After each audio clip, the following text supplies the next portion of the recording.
análisis de ingeniería de costos, ¿no?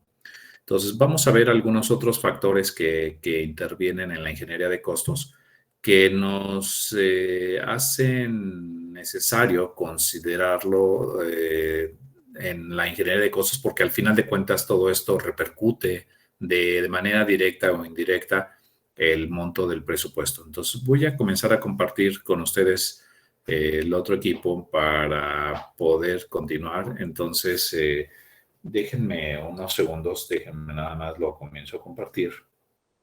Y hay algunos otros terminología que debemos de considerar y que es básicamente también los diferentes tipos de contratos que nosotros podamos nosotros tener o como también lo que es los procesos de las licitaciones. Bien, entonces, un buen ingeniero en costos, hemos señalado que es necesario que nosotros acumulemos cierta experiencia ahí en base a lo que vayamos viviendo, porque la experiencia es la que nos va diciendo cómo hacer las cosas. Necesitamos de alguna manera, en base a lo que ya vimos en las características de la clase pasada de la ingeniería de costos, decíamos que necesitamos solamente la experiencia, ser observadores, ¿no? También. Y entonces la experiencia es la que nos dicta de alguna manera cómo se hacen las cosas. O sea, si no saben cómo hacer las cosas, pues es difícil que podamos hacer un análisis de costos, ¿no? Entonces necesitamos solamente saber cómo se hacen las cosas para que de alguna manera podamos hacer nuestros costos en una obra y obviamente poder lograr nuestros presupuestos de manera correcta. Cuando nosotros tenemos las obras enfrente y queremos nosotros realmente que se nos adjudiquen las obras para poderlas nosotros llevar a cabo, en las leyes mexicanas, principalmente en la Ley de Obras Públicas y Servicios Relacionados con las mismas o las leyes estatales de los diferentes estados, contemplan en forma casi homologada la figura de que pueden realizarse las obras públicas o en algunas ocasiones también los servicios relacionados con las mismas de la siguiente manera. Uno es que si la empresa, más bien si la dependencia de gobierno, normalmente estamos ahorita viéndolo, cuando hablamos de obras públicas, estamos hablando de obras que lleva a cabo el gobierno. Entonces, si estamos hablando de dependencias o el gobierno, entonces la obra está una primera manera de cómo llevar la obra, pues es por administración, se llama administración directa. Déjenme lo completo de una vez aquí. Sería por administración directa. Estas quiere decir que la misma dependencia puede llevar a cabo una obra, pero para poderla llevar a cabo la dependencia, uno tiene que tener un proceso de justificación administrativo donde puede decir que él tiene el personal técnico y tiene la maquinaria necesaria y después de hacer toda una justificación de que ellos tienen la capacidad técnica y económica para llevar a cabo esa obra, necesita obviamente que sea dada o un visto bueno por parte de los órganos los órganos fiscalizadores, o sea, y entonces teniendo un dictamen que se firma, entonces se puede hacer la obra de manera directa dentro de una dependencia o dentro de un ayuntamiento o una institución pública. Esa sería la primera manera en que la dependencia haga su propia obra. Eso sí, si tiene la capacidad, ¿no? Si no tiene la capacidad para hacerlo, pues bueno, tendría que hacer a alguna de las siguientes, contratar la obra y a una tercera persona. Y esta de la contratación de terceras personas normalmente se hace en apego a alguna de los procedimientos siguientes. Uno, puede asignarse de manera directa, o sea, decir, la empresa fulana de tal, yo quiero que la empresa fulana de tal lo ejecute. Sí se puede. Se llama asignación directa o adjudicación directa, como quieran llamarlo, pero son relativamente para obras exclusivamente pequeñas, o sea, donde ahí tenemos una gran cantidad de obras pequeñitas que pues obviamente el desgaste, si sacamos concursos para todas esas obras pequeñas, pues sería mucho desgaste, ¿no? No, lo que no es válido es que sea una obra y que la fragmentemos en obras pequeñas para asignarlas de manera directa. No se puede si es la misma obra. Eso es observable y es fiscalizable. Entonces hay que tener cuidado, ¿no? Son obras distintas que están ubicadas en diferentes lugares, entonces sí pueden asignarse. Más o menos para que se den una idea de qué tipo de obras estamos hablando, en el estado de Michoacán hace unos par de años atrás eran 250,000 pesos masiva. Ahorita con precisión, la verdad no investigué, no he investigado si a cuánto haya subido. Tal vez sean 400,000 pesos masiva aproximadamente, lo que tengan ahorita más o menos, calculo yo, de rango para este tipo de obras. O sea, obras que, digámoslo así, en forma genérica andan menos de $500,000, sí se pueden asignar de manera directa. Después, si es obras de más de $500,000, ya tiene que hacer a través de un concurso, o que más comúnmente se le conoce como una licitación pública, perdón, una licitación. Y esta licitación pueden ser de dos tipos. Uno, licitación por invitación restringida, o sea, y que dice la ley que cuando menos se hace un concurso, digámoslo así, se hace un concurso, pero nada más invitando a 3 empresas. Y ahí, pues, puede ser que está la empresa recomendada a veces, ¿no? Sí, bueno, pues se concursa a 3 empresas que tengan la capacidad técnica y económica para llevar a cabo esta obra por invitación restringida y de ahí ya se saca un ganador. Pero ese tipo de obras son obras medianas que normalmente andan entre 500,000 pesos, que estábamos más o menos hablando, a 1,500,000 aproximadamente. Y obras ya más grandes, a 1,000,000 y tantos, ya tienen que ser por licitación, o sea, por concurso, pero sería ya abierto, que se le conoce como licitación pública. Esta licitación pública abierta, ahí ya se pueden inscribir cualquiera de las empresas que quieran participar, pero ahí se ponen ciertas condiciones. Deberán tener un perfil las empresas en cierta rama, cierto capital mínimo contable, etcétera, y se le ponen ciertos requisitos deben de cumplir para poderse inscribir y poder concursar para ganar esta obra de más de 1,500,000 pesos, ¿no? Aproximadamente. Si es un servicio relacionado con la obra pública, pues es un proceso muy parecido con lo que estoy comentando, ya sea obra o ya sea servicios. Cuando hablamos de servicios, estamos hablando de prestaciones, pues no hay más palabra, aunque suena redundante, servicios que son para la obra pública. ¿Cuáles son? Pues estudios de mecánica de suelos, todo lo que es pruebas de laboratorios, todo lo que es hasta supervisión de obras, si en algún caso es necesario contratar a un externo para supervisar obras grandes, bueno, pues también se pueden contratar supervisión y todo ese tipo de servicios relacionados con la obra pública también tienen que hacerse mediante toda esta figura de contratación. Bien, este proceso de contratación, pues obviamente se hace un análisis de costos muy minucioso, en donde en estos concursos se tienen que entregar toda la información que le solicitan de la obra en 2 paquetes, dividido en 2 paquetes, un paquete que se llama información técnica, todo lo que tiene que ver con información técnica, ahí va, y otro que es toda la información económica. En la información técnica es muy común que ahí les pongan el listado de qué es lo que deben de integrar.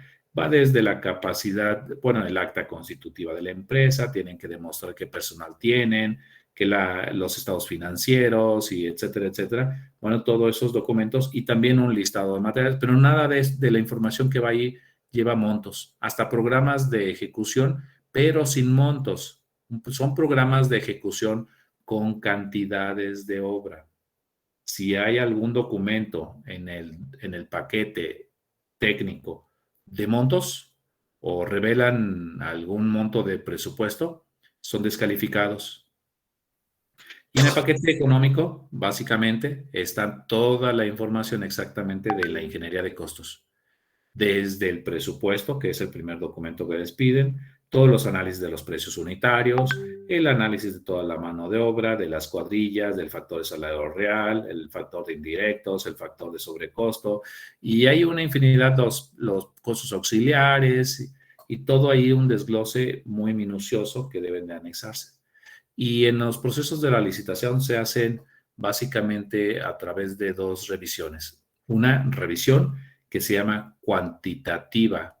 Al momento del acto de que entregan ustedes los paquetes y los aperturan, se hace una revisión cuantitativa, o sea, que entreguen ustedes la carpeta 1, que es el acta constitutiva, la carpeta 2, que es su máquina y equipo que tengan propia, que 3, que etcétera, y entonces van revisando cada uno de los requisitos que deben de entregar en ese paquete y si cumple con todos los documentos, pasa y se dice que cumple cuantitativamente. Si uno de los paquetes o de una empresa deja de presentar algún documento, en ese momento se dice que, bueno, no cumplió con el inciso 5 del tal base del concurso y por ende se descalifica. Entonces, ahí ya van descalificando a algunas empresas que no cumplieron con el documento que se les solicitó. Bueno, ya de todos los que pasaron, que calificaron, o sea que en el aspecto cuantitativo, se hará una revisión cualitativa. En la revisión cualitativa se verá que los precios unitarios sean correctos, que los rendimientos sean reales, que los costos de los materiales sean reales, etcétera, etcétera, ¿no? Si hay alguna empresa por querer ganar el concurso pone precios irreales o rendimientos que ya no los van a lograr, pues se descalifican a estas empresas que no cumplieron con la revisión cualitativa y entonces solo los que cumplen se ponen en un segundo rubro o pasan a la siguiente etapa, digámoslo así, que en donde se les conoce como propuestas solventes. Estas propuestas solventes de las que tengamos, ahora sí dice el Estado que de ahí tenemos que elegir la que sea la propuesta que represente el mejor costo y que garantiza al Estado las mejores condiciones de ejecución, de calidad y de precio. Entonces ahí, pues ahora las que se calificaron solventes, gana la que tuvo el menor monto de estas que ya calificaron. Y esa, pues obviamente tendremos nosotros un monto, ya decíamos que el presupuesto ya se convertirá en un presupuesto adjudicado a esa empresa, un presupuesto que fue comparado obviamente con el presupuesto base que fue de la dependencia. Y más o menos en forma general, les quise así más o menos plasmar cómo es el proceso de elección, obviamente, de una empresa para poder ganar una obra y poderla ejecutar. Para esto, para que se vayan enfogueando y que, bueno, pues no salgan completamente despistados. Estos costos, o más bien un concurso o una licitación, cuando entra una empresa, pues hay que pagar una cuota de inscripción, hay que pagar a personal técnico y administrativo que esté trabajando para integrar todo este proyecto, esta propuesta. A veces hay que contratar a un ingeniero de costos. Si ustedes son buenos ingenieros de costos de aquí, de este curso, pues a veces los andan contratando y les andan pagando muy bien, ¿no? En donde obviamente ya lo que les paguen, bueno, pues es un costo para la empresa también que concursó y eso pues los va a tener que meter en los indirectos de las obras. Entonces también tienen que saber que todo este proceso que se da también cuesta para las empresas constructoras y eso lo tienen que meter en sus presupuestos, ¿vale? Entonces, bien, ese es otro aspecto que deben de considerar. ¿Hasta aquí hay alguna duda o ya lo habían visto este tema de los procesos, de las diferentes formas de adjudicación de las obras públicas? ¿Sí lo han visto? Ingeniero, Sí, adelante. yo tengo una duda. Sí. Por ejemplo, en la de esa de competiciones de licitaciones, o sea, las 3 empresas que participan, Ajá. en el proceso cuantitativo, en la primera revisión, por ejemplo, tienen toda la documentación correcta de la empresa, pero faltan, yo observé que deberían de estar esos documentos firmados. Desconozco por qué persona, pero hay algunos que le faltaron, por ejemplo, en tres incisos, tres firmas, y las otras empresas sí cumplían, pero aún así las tres pasaron a revisión para la cualitativa. ¿Es correcto o no? Sí, mira, la ley de obras públicas señala que todos los documentos que conforman la propuesta de una empresa tienen que ser firmados para respaldar que es una propuesta seria.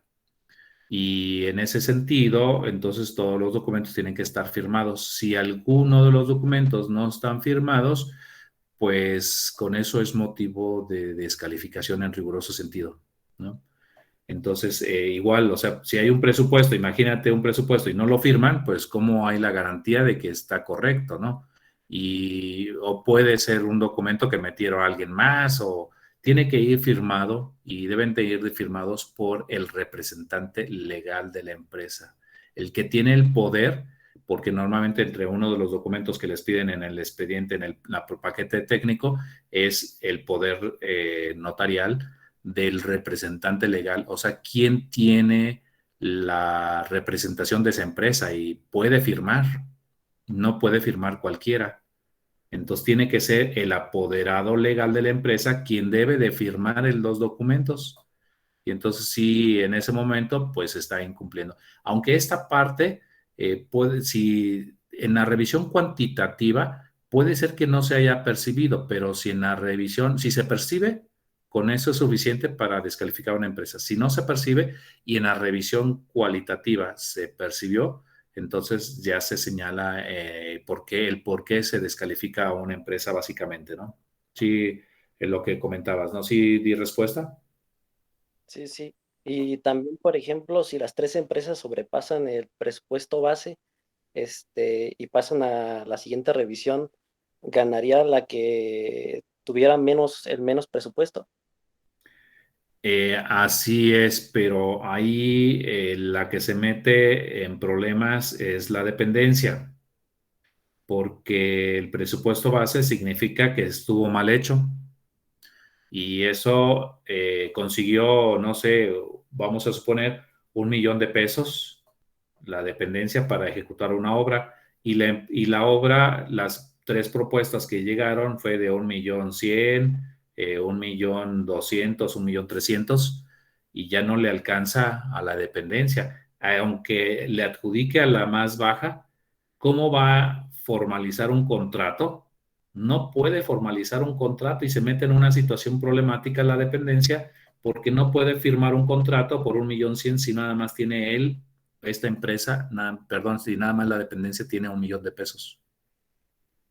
¿Qué tiene que hacer? Pues inmediatamente, urgentemente, si se le da un plazo de una semana para firmar el contrato, pues lograr que en una semana tener la ampliación del presupuesto a que le autoricen el 1.100.000.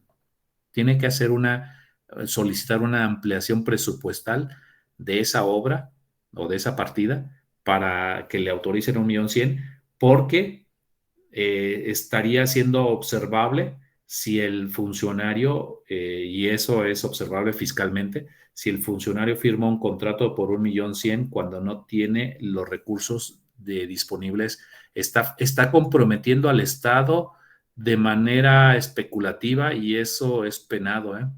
O sea, entonces, ¿qué tienen que hacer ustedes cuando hacen un presupuesto y principalmente en una dependencia? Pues es que lo tienen que buscar que quede ligeramente sobrado, garantizar, tienen que asegurarse que quede sobrado. Y ahí sí tenían que haber hecho un presupuesto por 1.300.000, ¿no? Mínimo, para que el monto más bajo, que era 1.100.000, se alcance a pagar del recurso que tenían autorizado. Si la propuesta más alta fue 1.500.000, eso no me afecta, ¿sí? El que me va a afectar es el que voy a contratar. Tiene que estar dentro del presupuesto base. Y ahí eso hay que tener mucho cuidado ahí cuando están en un ayuntamiento o una dependencia, porque eso pues pone pues, en polémica porque tampoco no puedes tú cancelar una licitación nada más porque sí. porque si no se pueden impugnar las empresas y bueno, pues pueden ellos hasta demandar a la dependencia y exigir la devolución de los daños y perjuicios que les ocasionaron, porque también tuvieron gastos las empresas. Entonces hay que tener mucho cuidado en ese sentido, ¿no? Entonces no es fácil, sí hay que tener mucho cuidado y ser muy precavidos de cuando están ahí haciendo los presupuestos, ¿no? Porque pueden estar en problemas también ustedes. No sé si haya quedado claro la respuesta de esa pregunta. Sí, quedó claro, ingeniero, gracias. Sí, bien. Entonces, básicamente son las diferentes formas que tenemos nosotros para que ustedes puedan concursar y ganarlas, ¿no?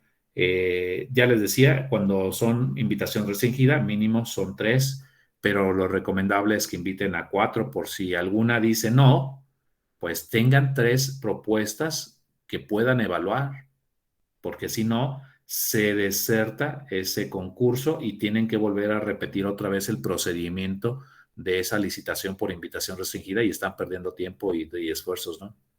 Entonces, normalmente a veces se invitan mínimo 4 veces para que si alguna dice no o no o una no entregó los documentos correctos, por lo menos terminen 3 siendo comparadas para que de alguna manera de ahí salga obviamente la empresa o el concurso, perdón, la adjudicación pues a una de ellas. Muy bien. Entonces, si ya no hay dudas, pasemos entonces al siguiente tema. ¿Ya no hay ninguna duda ahí? Profe, yo tengo una duda. Sí. Ya que está hablando de cuando se aceptan las licitaciones o cuando se gana el concurso, he escuchado que dicen al momento ya que van a firmar un contrato, se realiza una antefirma. ¿Esa antefirma es a qué se refiere o se realiza nada más como para encargarse durante el proyecto o cómo, a qué se refiere? Bueno, mira, no queda muy bien claro, pero mira, cuando firman un contrato, tiene que firmarse al final del contrato y una antefirma en cada una de las hojas que conforman el contrato para saber que sí es la hoja correcta. Entonces, todas las hojas deben de ser firmadas con una antefirma. Pero si a lo que te refieres es que normalmente para poder firmar un contrato, uno, es que tiene que haber un fallo de este concurso o de esa licitación. Entonces, tiene que estar el acta de fallo, por un lado. Por otro lado, en las bases de la licitación y en el concurso, señalarán que para poder firmar el contrato es necesario entregar una fianza bueno, 2 fianzas. Una es la fianza de anticipo, no sé si más o menos te hayas querido referir a eso, y una fianza de cumplimiento. Son 2 fianzas que deben de entregarse al momento de firmar el contrato, si no, no pueden firmar el contrato. Una es para garantizar que van a ejecutar la obra al 100% y que no la van a abandonar la obra y que la van a dejar tirada, ¿no? Esa es la fianza de cumplimiento y esa es por el 10% del monto contratado. La segunda fianza es una fianza de anticipo por el 100% del anticipo que se les va a dar y tiene que ir acompañado con una primer factura. Esta, obviamente, esa fianza es necesaria para poderles dar un 30% del monto de la obra y no se vayan a dar la fuga, ¿no? O sea, si se les da un 30% del monto de la obra de dinero, pues pudieran fugarse, pero si se fugan ya dejaron una fianza que es un documento expedido por una afianzadora comercial, que esta los va a respaldar a ustedes y que si ustedes no pagan, ellos van a pagar. Pero esta afianzadora pues, obviamente tiene por detrás de que ustedes para poderlos afianzar, ya les pidió las escrituras de sus casas, del negocio, de la empresa, de la maquinaria, etcétera, para que si ustedes se dan a la fuga con el 30%, pues entra la afianzadora y responde por ustedes y devuelve el dinero, pero ellos se van a encargar a demandarlos a ustedes y quitarles sus propiedades y de ahí cobrarse, ¿no? A la China. Entonces, así más o menos funciona en pocas palabras los procesos de las fianzas, ¿no? La fianza es un documento legal que respalda por un monto determinado a alguien o a una empresa y que si ustedes incumplen, pues ellos se comprometen a pagarlo. Así de sencillo, ¿no? Entonces, no sé si haya quedado más o menos claro esta parte, si haya contestado o te haya dejado peor ahí con la pregunta que dijiste. No, sí, me quedó claro, gracias. Sí, bien, entonces igual, o sea, en el caso de los contratos, pues solamente puede firmar el apoderado legal de la empresa, ¿no? Si es una persona moral, o sea, si es una empresa moral, si es una persona física, pues tiene que ser la persona física que lo está firmando, o sea, si es un ingeniero o arquitecto, pues solamente él puede firmar, ¿no? Ahí no hay, puede mandar, ahí no puede mandar a alguien más, ¿no? Bien, entonces esta parte ya está claro, ¿verdad? No hay ya ninguna otra duda, ¿avanzamos? Bien, creo que ya no hay más dudas. Bien, avanzamos. Otro aspecto que debemos de considerar dentro de la terminología que tenemos en ingeniería de costos es que también debemos de considerar en todos los costos qué tipo de contrato vamos a firmar. O que normalmente se le conoce como contrataciones de las obras. Normalmente las obras públicas, si las van a concursar, en las bases del concurso, en las bases de la licitación, ahí señalarán que será un contrato a precio alzado, que es el primero, a precio, perdón, el precio alzado, que es el segundo, a precio unitario o mixto. Son los tres tipos de contratos que existen en México.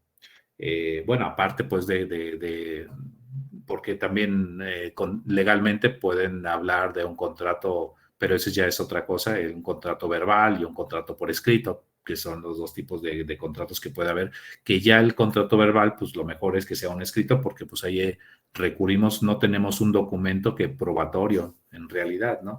Solo si hay testigos y hay que estructurarlo y etcétera. Tiene que ser un contrato obviamente por escrito, ¿no? El contrato, pues obviamente ya saben que es un documento legal de acuerdo de voluntades, o sea, en donde tiene un objetivo y tienen personalidades las personas que, bueno, que están inmiscuyendo uno y otro de ambas partes, ¿no? El contratante y el contratista. Pues obviamente los contratos, cuando son a precio unitario, pues obviamente que es el más utilizado en la industria de la construcción, es el que se paga por obra o volúmenes que vayan a ustedes a realizar. Este es el más común, el de precio unitario, que está por metros cuadrados de muros, metros lineales de traves, metros lineales de columnas, metros cuadrados de firmes, etcétera, ¿no? Por piezas de zapatas y demás. Entonces, en base a lo que hagan, se le va a pagar. Este es el más común porque es digámoslo así, es el contrato que puede modificarse en tiempo, en forma y en tiempo, forma y en monto. El segundo tipo de contrato se llama contrato a precio alzado, en donde se fija un costo determinado por una unidad de obra ya también muy fija, muy determinada.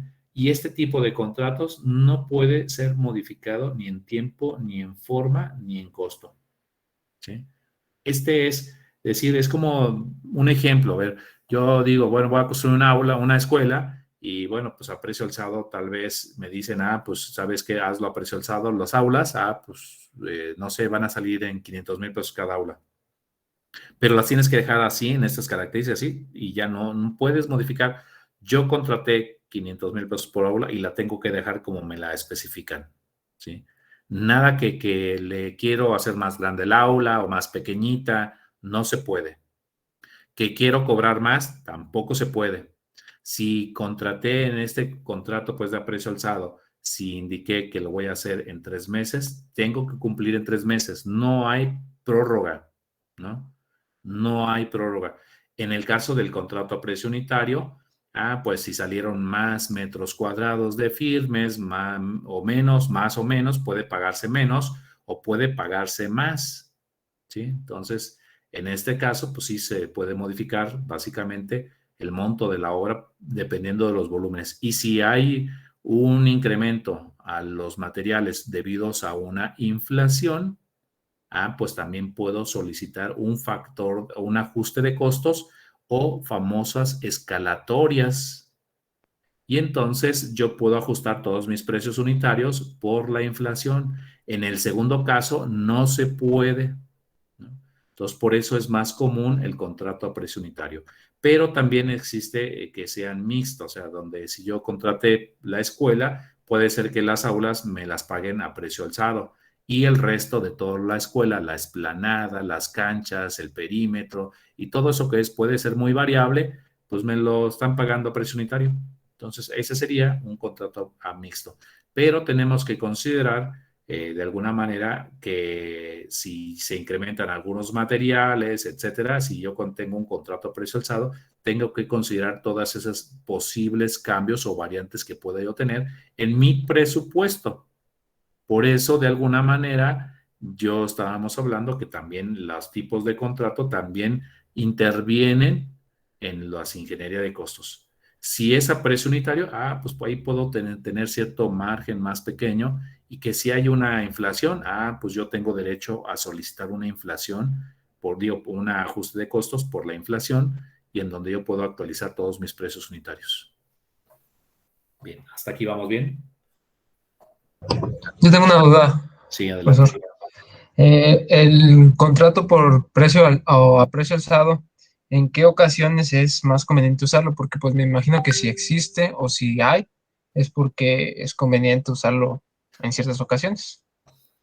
Sí, mira, se usa cuando son obras muy determinadas que sabemos que queremos eso exactamente y que no queremos que le mueva nada, ¿no?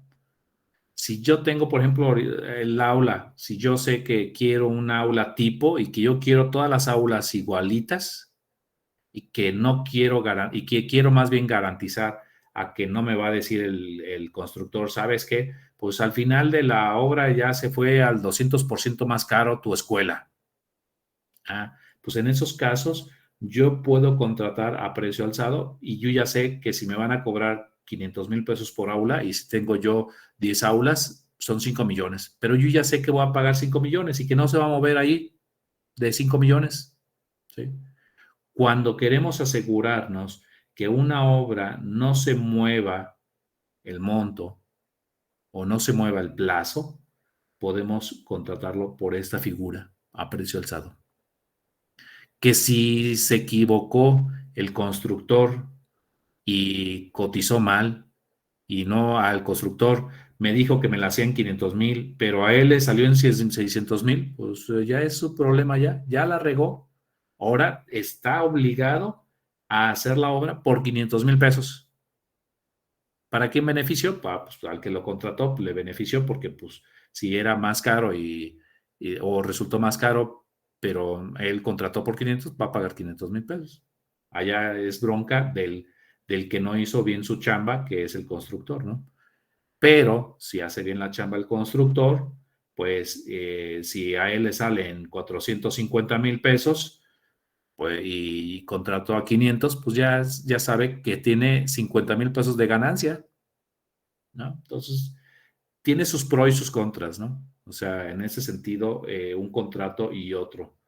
Hay los contratos unitarios, a veces pueden dispararse completamente porque no habrán escuchado ahora cuando bueno, hay obras públicas, y aquí tan solo aquí en Morelia, por ejemplo, el famoso Teatro Matamoros que está ahí en los Portales, que originalmente tenía un monto y se contrató por un monto el Teatro Matamoros y se acabó ese recurso.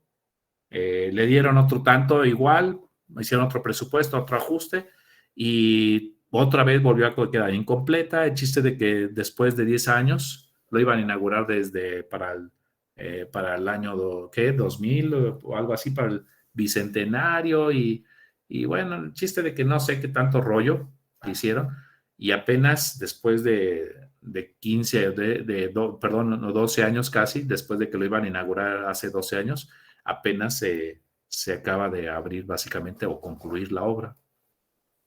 Y se fue con, no sé, 400 veces más caro de lo que originalmente se tenía. y estaba contratado aquí a esta figura a precio unitario. Entonces, puede ser ahí que en este caso los errores pueden ser errores o puede ser que le saquen más conceptos y para pagar más y no sé, habría cosa pues de ver. Normalmente si sucede que una obra, decíamos, va a costar 1 millón y al final de cuentas costó 20 millones en vez de 1 millón, pues obviamente indudable es que estuvo mal hecho todo, ¿no?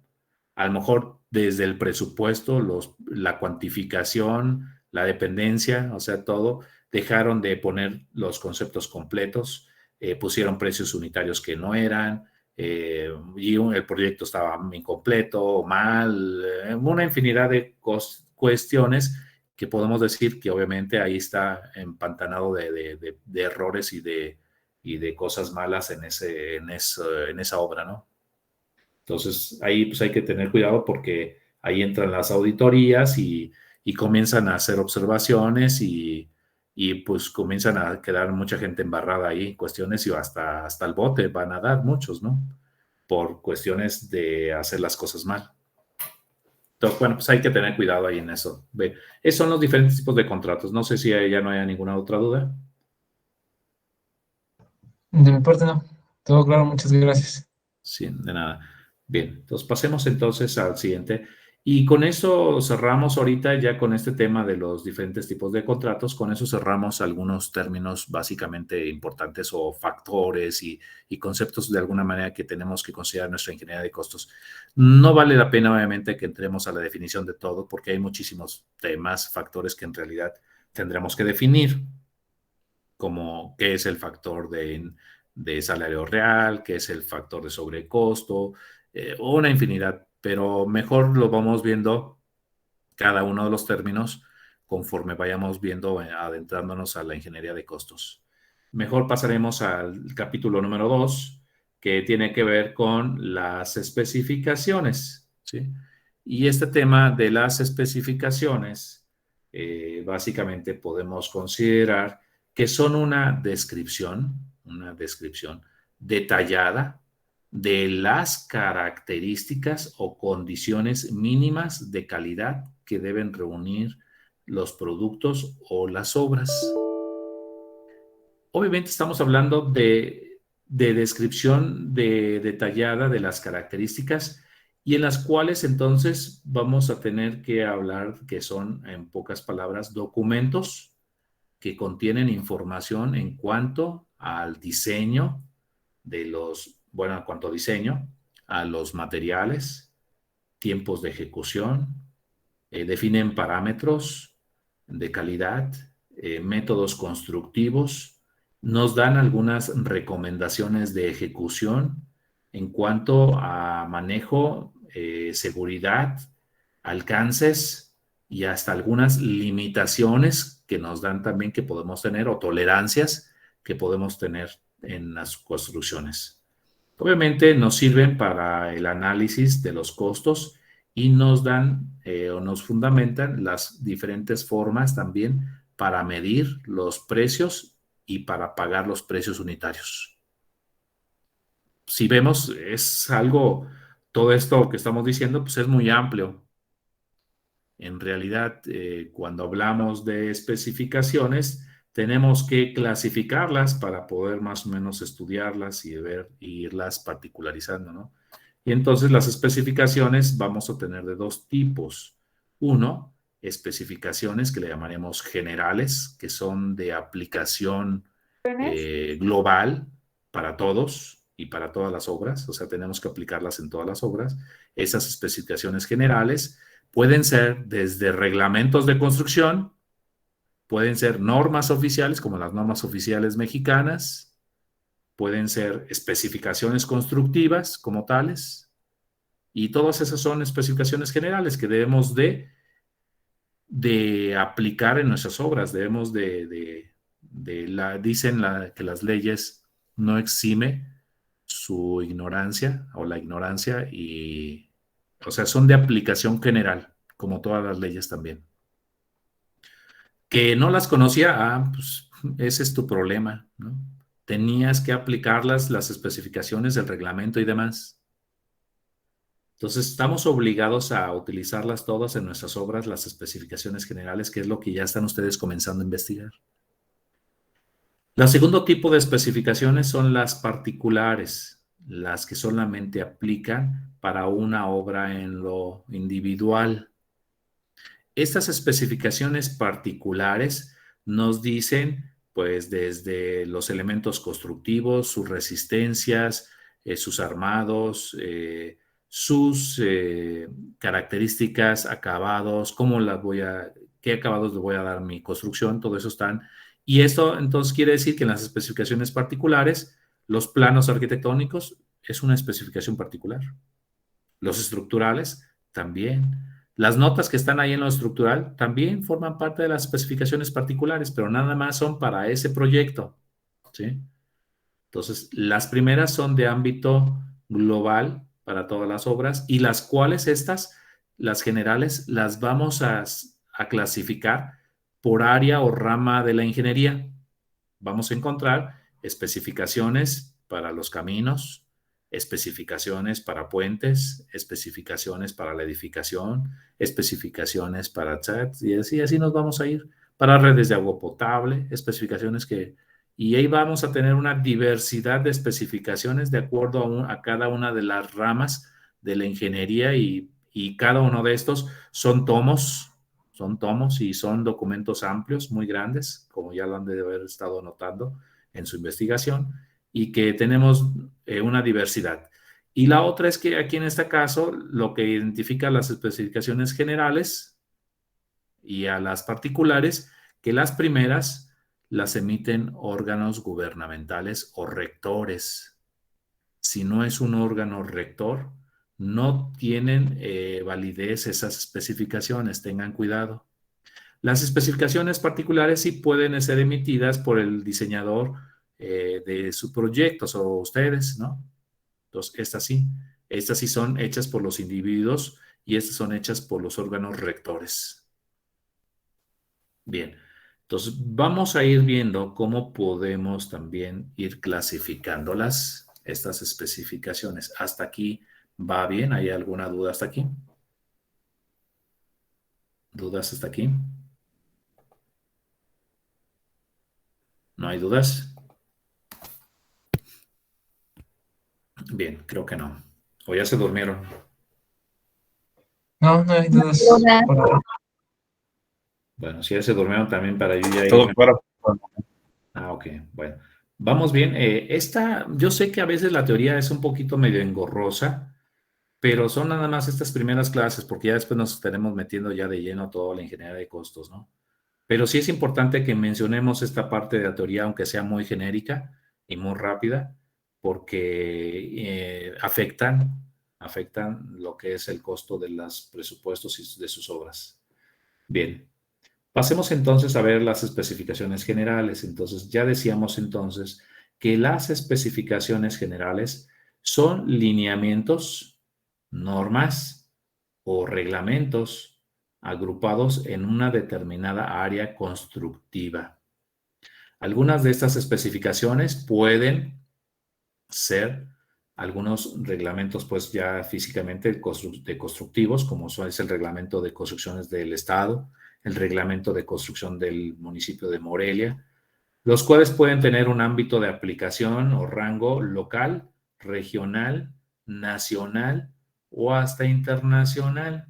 Por ejemplo, hay algunos reglamentos de Estados Unidos que se consideran como internacionales y como la AASHTO, la American, bueno, pues los diferentes tipos de reglamentos de Estados Unidos o que se pueden considerar internacionales, que se pueden utilizar en suplencia de reglamentos nacionales o normas nacionales a deficiencia de que no tengamos nosotros.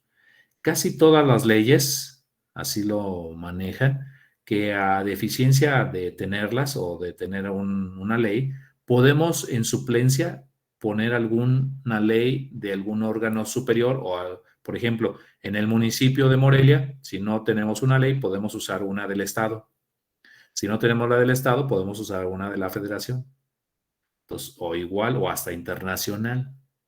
Entonces, Las normas, por ejemplo, también es otro de los documentos de especificaciones generales, que las famosas NOM, que las conocemos como normas oficiales mexicanas. Entonces tenemos que apegarnos a todo esto. Entonces cada vez que vamos a revisar, tenemos que hablar de las normas oficiales mexicanas. Y cuando hablamos de nuestro presupuesto, pues también podemos hacer uso de las NOM.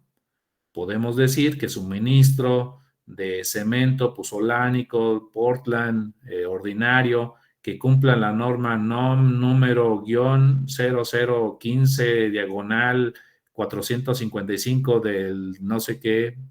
Entonces, tendrán que identificar. Entonces, en dónde las normas nos dicen que deben de cumplir ciertos productos, ciertos parámetros de calidad mínima, y que deben de tener en su composición ciertos límites mínimos y máximos. Por ejemplo, si hablamos del cemento, pues que de algunos aditivos o elementos químicos que conforman el cemento, que el fósforo, que el carbono, que deberá de tener una cierta tolerancia en la desviación de esos elementos químicos, etcétera, que lo van a permitir que cumpla con cierta calidad mínima que garantice a nuestras obras que son obras de calidad, ¿no? Todas las obras que nosotros tenemos que hacer básicamente deben de tener pues una eficiencia y tenemos que hacerlas con eficacia. Quiere decir que nosotros la calidad de nuestros elementos constructivos deben de cumplir las normas para garantizar la resistencia, para garantizar su vida útil y obviamente su funcionamiento, su comportamiento, ¿no? Entonces, en nuestros conceptos de los presupuestos, podemos también mencionar a las normas oficiales mexicanas, ¿no? Piden algún material, algún tubo en particular, de acero, de PVC, que cumplan las normas mexicanas. Lo pueden dejar así genérico, ¿no? Que cumplan las normas oficiales mexicanas, ¿no? Lo pueden abreviar. O, si la saben con particular, porque hay miles de normas oficiales mexicanas, y ahí encontrarán pues para el alambre, para el alambrón, para los acabados, para el cementos, para instalaciones eléctricas y para todo va a haber normas oficiales mexicanas. Entonces, si se la saben para hacer algún material que van a comprar, pues la pueden mencionar en su catálogo de conceptos. Entonces, todo esto de las especificaciones generales, pues bueno, nos van a servir que si también ahí nos están diciendo que la plantilla de concreto debes de construirla con una concreto pobre de mínimo de 100 kilogramos, con 5 centímetros de espesor mínima que deberás de colocar debajo de las zapatas y etcétera, etcétera. Bueno, pues de ahí ya, de esas especificaciones, nace tu catálogo. Entonces ya tu primer concepto pues va a ser plantilla de concreto simple de 5 centímetros, etcétera, etcétera, ¿no? De las especificaciones nacerán las especificaciones particulares. El presupuesto será una parte de las especificaciones particulares.